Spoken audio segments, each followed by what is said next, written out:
کیا کبھی ایسا محسوس ہوا ہے کہ زندگی کی گاڑی تو اپنی ہے لیکن اسٹیئرنگ وہیل کسی اور کے ہاتھ میں؟ تو آئیے آج اسی پر بات کرتے ہیں۔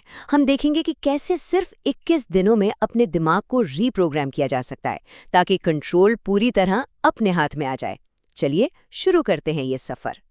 سوچئے ذرا، کسی کا دل کرتا ہے گٹار سیکھنے کا، ایک نیا شوق پالنے کا، لیکن فوراً دماغ سے آواز آتی ہے، ارے ٹائم کہاں ہے، پورا دن تو بس کام میں مصروفیت میں نکل جاتا ہے۔ لیکن ایک منٹ، کیا یہ واقعی اپنی آواز ہے یا اندر کوئی اور ہے جو ہمیں آگے بڑھنے سے روک رہا ہے؟ یہ نمبر دیکھ کر شاید تھوڑا جھٹکا لگے، 95%۔ جی ہاں، ہمارے روزمرہ کے 95% فیصلے ہمارا لاشعور یعنی سب کانشس مائنڈ کر رہا ہوتا ہے، بالکل ایک آٹو پائلٹ کی طرح۔ اس کا مطلب کیا ہوا؟ مطلب یہ کہ ہم اپنی زندگی کا زیادہ تر حصہ خود نہیں چلا رہے، بلکہ ہماری پرانی پروگرامڈ عادتیں چلا رہی ہیں۔ تو اس کو اس طرح سے سمجھیں، گاڑی اپنی ہے لیکن ڈرائیونگ سیٹ پر کوئی اور بیٹھا ہے۔ ہم جانا تو چاہتے ہیں اپنی منزل کی طرف، نئے راستوں پر، لیکن یہ ڈرائیور یعنی ہمارا لاشعوری دماغ وہی پرانے گھسے پٹے راستوں پر گاڑی گھماتا رہتا ہے، اور ہم بس پیچھے پیسنجر سیٹ پر بیٹھے ایک بے بس مسافر بنے رہتے ہیں۔ لیکن اچھی خبر یہ ہے کہ اس ڈرائیور کو بدلا جا سکتا ہے۔ ہاں بالکل، اسٹیئرنگ وہیل واپس اپنے ہاتھ میں لیا جا سکتا ہے، اور یہ صرف کہنے کی بات نہیں، یہ بالکل ممکن ہے۔ سائنس اس چیز کو ایک نام دیتی ہے، نیورو پلاسٹسٹی۔ یہ ایک بڑا سا لفظ ہے لیکن مطلب بہت سادہ ہے۔ اس کا مطلب ہے کہ ہمارا دماغ پتھر کی لکیر نہیں ہے، وہ بدل سکتا ہے، نئے راستے بنا سکتا ہے۔ خاص طور پر اگر عمر 35 سال سے کم ہے تو دماغ اب بھی بہت لچکدار ہوتا ہے، اور اسے نئی شکل دینا کہیں زیادہ آسان ہے۔ اس کی ایک زبردست مثال ہے مائیکل فیلپس کی۔ اولمپکس کی ریس ہو رہی ہے اور اچانک ان کے سوئمنگ گاگلز میں پانی بھر جاتا ہے، کچھ نظر نہیں آ رہا۔ ایسے میں کوئی بھی گھبرا جائے گا، ہے نا؟ لیکن وہ پھر بھی جیت گئے۔ کیسے؟ کیونکہ انہوں نے اپنے دماغ کو پہلے سے ہی ہر ممکنہ مشکل کے لیے تیار کر لیا تھا۔ یہ ہے دماغی پروگرامنگ کی اصل طاقت۔ تو سوال یہ ہے کہ آخر یہ کیسے جائے؟ ہم نے ایک 5 نکاتی منصوبہ تیار کیا ہے جو اس کا پورا روڈ میپ ہے۔ پہلے ہم دماغ کے اس اندیکھے ڈرائیور کو سمجھیں گے، پھر تبدیلی کے دستور العمل پر بات ہوگی، اس کے بعد ان پٹ یعنی اپنے خیالات کو کیسے ری وائر کریں، پھر آؤٹ پٹ نئی عادتیں کیسے بنائیں، اور آخر میں دیکھ بھال یعنی اپنی حالت پر مہارت کیسے حاصل کریں۔ تو چلیے شروع کرتے ہیں پہلے حصے سے، ان پٹ یعنی اپنے خیالات کو ری وائر کرنا۔ سب سے پہلے ہمیں اپنے دماغ کے ان پٹ کو ٹھیک کرنا ہوگا، یعنی جو کچھ ہم سوچ رہے ہیں، جو اندر جا رہا ہے، اس کو بدلنا ہوگا۔ پہلا قدم اپنے دماغ کو ریسیٹ کریں۔ اس کا طریقہ بہت آسان ہے۔ ہر صبح اٹھ کر 5 مثبت جملے یا ایفرمیشنز دہرائیں، جیسے آج کا دن زبردست گزرے گا یا میں اپنے مقاصد حاصل کر کے رہوں گا۔ یہ سیدھا سا عمل سیدھا آپ کے لاشعور کو پروگرام کرتا ہے۔ جانتے ہیں کیسے؟ اچھا، اگر کہا جائے کہ اپنی والدہ کے بارے میں مت سوچیں تو سب سے پہلے کیا خیال آیا؟ انہی کا، ہے نا؟ کیونکہ لاشعور مت یا نہیں کو پروسیس نہیں کرتا، وہ صرف والدہ پر فوکس کرتا ہے۔ دراصل ہمارے دماغ میں ایک قسم کا فلٹر لگا ہوتا ہے، اسے کہتے ہیں ریٹیکولر ایکٹیویٹنگ سسٹم یا RAS۔ اس کا کام ہے یہ فیصلہ کرنا کہ کس انفارمیشن پر توجہ دینی ہے اور کس کو نظر انداز کرنا ہے۔ تو جب ہم خود کو بار بار کہتے ہیں مجھے اپنے مقصد پر فوکس کرنا ہے، تو ہم اس فلٹر کو پروگرام کر رہے ہوتے ہیں۔ پھر یہ فلٹر خود بخود فون کی نوٹیفیکیشنز یا دوسری غیر ضروری چیزوں کو سائٹ پر کرنا شروع کر دیتا ہے۔ اب آتے ہیں دوسرے قدم پر، اپنی یقین کے نظام کو بنانا، اور اس کا سب سے طاقتور ٹول ہے ویژولائزیشن۔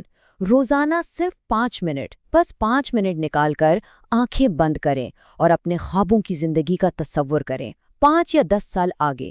وہ گاڑی، وہ گھر، وہ کامیابی، ہر تفصیل کو محسوس کریں۔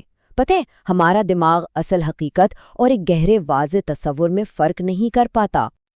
اور یہ کوئی ہوائی بات نہیں ہے، اس کی سائنسی حمایت بھی موجود ہے۔ ہارورڈ یونیورسٹی کی ایک تحقیق ہے، انہوں نے لوگوں کے 2 گروپ بنائے۔ پہلے گروپ کو کہا گیا کہ وہ روز 20 منٹ پیانو کی مشق کریں، دوسرے گروپ کو کہا گیا کہ وہ صرف تصور کریں کہ وہ پیانو بجا رہے ہیں۔ نتیجہ حیران کن تھا۔ جب دماغی اسکین کیے گئے تو پتہ چلا کہ دونوں گروہوں کے دماغوں میں تقریباً ایک جیسے نئے اعصابی کنیکشن بنے تھے۔ سوچنے کی طاقت اتنی حقیقی ہے۔ ٹھیک ہے، تو ہم نے دماغ کا ان پٹ سیٹ کر لیا، اب باری ہے آؤٹ پٹ کی، مطلب اس نئی سوچ کو اصل ٹھوس عادتوں میں کیسے بدلا جائے۔ تیسرا قدم، اپنے ماحول کے ذریعے خود کو ری وائر کرنا۔ ہمارے دماغ میں مرر نیورونز ہوتے ہیں۔ آسان لفظوں میں ہم جو دیکھتے ہیں اس کی نقل کرتے ہیں، ہم اپنے ماحول کی پیداوار بن جاتے ہیں۔ تو اس کے لیے ایک چیلنج ہے، اگلے 21 دنوں کے لیے نئے سوشل میڈیا اکاؤنٹس بنائیں اور ان پر صرف ایسے مواد کو فالو کریں جو آپ کے اہداف اور ترقی سے متعلق ہو، صرف وہ۔ یاد رکھیں، جو ہم دیکھتے ہیں آہستہ آہستہ وہی بن جاتے ہیں۔ اب ہے چوتھا قدم، یعنی اپنی پیش رفت کو مضبوط کرنا۔ اس کے 2 حصے ہیں۔ پہلا، ٹریک کرنا۔ رات کو سونے سے پہلے ایک چیک لسٹ پر دیکھیں کہ دن بھر کے کون کون سے اہداف پورے ہوئے۔ اور دوسرا، جو کہ بہت ضروری ہے، جشن منانا۔ جب اپنے اہداف پورے کر لیں تو خود کو انعام دیں، کوئی فلم دیکھ لیں، دوستوں سے مل لیں، کچھ بھی۔ یہ چھوٹی چھوٹی جیت دماغ کو حوصلہ دیتی ہے اور اس مثبت چکر کو مضبوط بناتی ہے۔ اور یہ ٹریکنگ، یہ چیک لسٹ کتنی طاقتور ہو سکتی ہے، اس کو سمجھنے کے لیے ایک ہسپتال کی مثال لیتے ہیں۔ ایک تحقیق میں دیکھا گیا کہ ایک ہسپتال میں سرجری کے بعد موت کی شرح 1.5% تھی، جو کہ آپ سمجھ سکتے ہیں کافی زیادہ تھی۔ پھر ڈاکٹروں نے ایک بہت ہی سادہ، بہت ہی معمولی سی تبدیلی کی۔ انہوں نے ہر سرجری سے پہلے ایک چیک لسٹ استعمال کرنا شروع کر دی، بس، اور کچھ نہیں۔ اور نتیجہ کیا آپ اندازہ لگا سکتے ہیں؟ صرف اس ایک چھوٹی سی تبدیلی سے موت کی شرح تقریباً آدھی ہو کر 0.8% پر آ گئی۔ یہ طاقت ہے ایک سادہ سی چیک لسٹ کی۔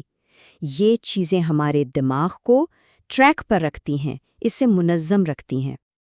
اور اب ہم آتے ہیں اپنے آخری اور 5ویں قدم پر، دیکھ بھال۔ کیونکہ نئی عادتیں بنانا ایک بات ہے، لیکن انہیں برقرار رکھنا، خاص طور پر جب چیزیں مشکل ہوں، یہ اصل کام ہے۔ اس کے لیے ضروری ہے ایک پرسکون اور قابو میں ذہنی حالت۔ اور اس کا ایک بہترین طریقہ ہے ریزوننس فریکوینسی بریدنگ۔ یہ بہت آسان ہے، بس 5 سے 6 سیکنڈ تک ایک گہری سانس اندر لیں، ایک لمحے کے لیے روکیں اور پھر 5 سے 6 سیکنڈ میں آہستہ آہستہ سانس کو باہر نکالیں۔ یہ سادہ سا عمل فوراً آپ کے دل، جسم اور دماغ کو ایک لائن میں لے آتا ہے، انہیں ہم آہنگ کر دیتا ہے اور تناؤ کو کم کرتا ہے۔ تو یہ ہے وہ 5 اقدامات۔ ان 5 پر اگلے 21 دن تک مستقل مزاجی سے، باقاعدگی سے عمل کریں۔ یہ کرنے سے نہ صرف نئی عادتیں بنیں گی، بلکہ دماغ کا پورا آپریٹنگ سسٹم کامیابی کے لیے ری پروگرام ہو جائے گا۔ یہ ایک چیلنج ہے جو واقعی زندگی بدل سکتا ہے۔ تو اب آخری سوال وہی ہے، 21 دن کے بعد ڈرائیونگ سیٹ پر کون بیٹھا ہوگا؟ وہی پرانی پروگرامنگ یا ایک نیا بااختیار میں؟ فیصلہ اب اپنے ہاتھ میں ہے۔